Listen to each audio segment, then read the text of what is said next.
Hello, my friends, and welcome back. Thank you very much for being with me again today. A little update from the Ukrainian front, the war between NATO and Russia in Ukraine. And we have an article and two maps. The article comes from Ukrainska Pravda, and they are very concerned that the Russians attack in the, how should I put it, usual offensive points, which are Kupiansk, Avdiivka, Marinka fronts. In this case, they are very stressed with Tavria front, which, if I remember correctly, is in Avdiivka, Marinka front, which is the Donetsk Oblast. So let's get going and see what these guys have to say. We're gonna follow it on the map as well. Ukrainska Pravda, 15th of December 2023. Russian attacks on Tavria front, 80 assaults a day for 3 days in a row. So the Russians are trying to push over there and see what success they have or lack of. Russian troops are conducting intense assault operations on the Tavria front for 3 consecutive days. Russia has been carrying out 80 attacks a day, mainly in Donetsk Oblast, with support from armored vehicles. When you hear armored vehicles, that means that's what they are. They're not for okay, they are for So no but Got that? All right, now that we got that covered. This is according to Brigadier General Alexander Tarnavsky.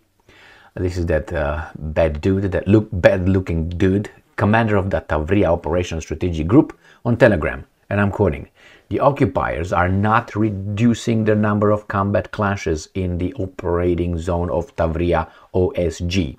For 3 days in a row, there have been about 80 assault operations every day. The vast majority are in Donetsk Oblast. The assault groups mostly have up to 20 people, assault troops. They operate with support from armored vehicles. Yesterday, there was another increase in the number of airstrikes, and the enemy is using aerial bombs." End quote. According to the commander, Russian invaders carried out 15 airstrikes, 76 combat clashes, and 631 artillery attacks in the operating zone of the Tavria Operational Strategic Group over the past day. "Our soldiers are steadfastly holding the defense," Tarnavsky said. He added that over the past day alone, the total losses suffered by the Russians amounted to 50 billion people. No, I'm sorry, 414 people. Okay. 23 units of military equipment were also destroyed. 1 tank. Ooh.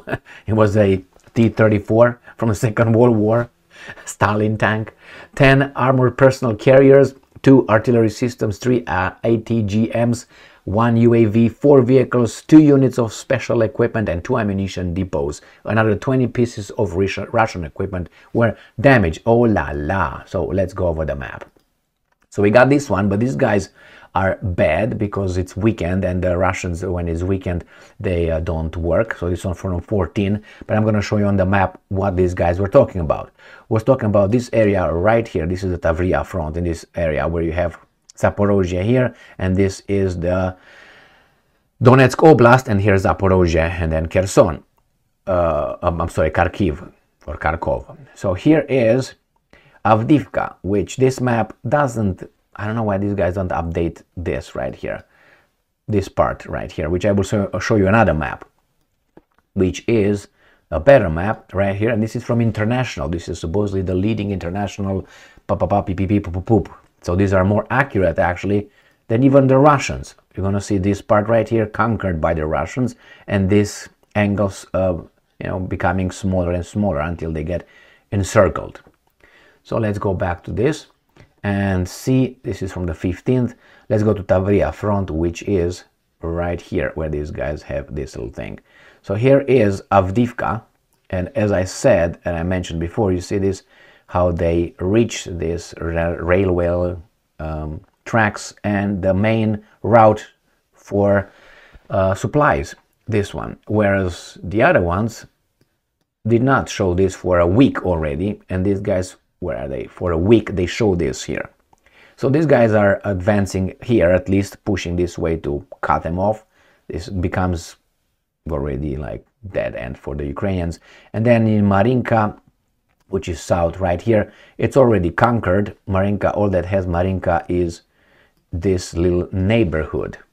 You see this little 35 houses, around 32 streets and a half. So that's all they have over here. And they report, let's see what they report here.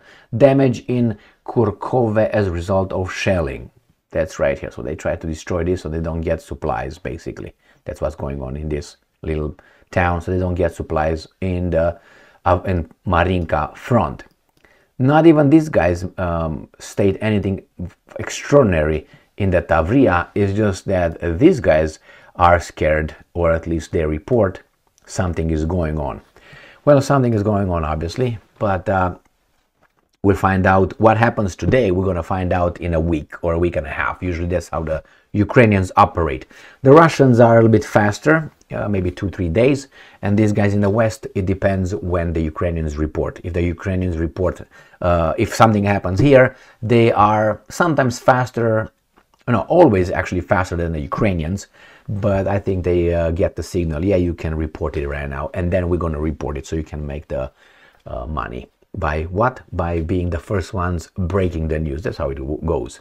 So something happens in Ukraine, let's say this, something major, it's not going to be the Ukrainians necessarily. If the Ukrainians are doing it, then these guys are doing it either faster than these guys, or they pick it up and obviously they spread it. They have a bigger audience, obviously, and a bigger mouth and different methods of blah, blah, blah. So thank you very much for being with me again today. Short update. If these guys are so scared about that one, they didn't talk about Kupiansk, but I will come later with an update for today, the 15th. And then I'm going to talk about Kupiansk as well, because that's where I think the Russians will go around, like the Germans did in the Second World War with their Blitzkrieg through the Netherlands, and they surrounded, they bypasses the Maginot Line. The French were waiting and looking, what the fuck, where are these guys going? Why are they going that way? Anyway, thank you very much for being with me again today. Stay strong, stay smart, look for the truth, and be just.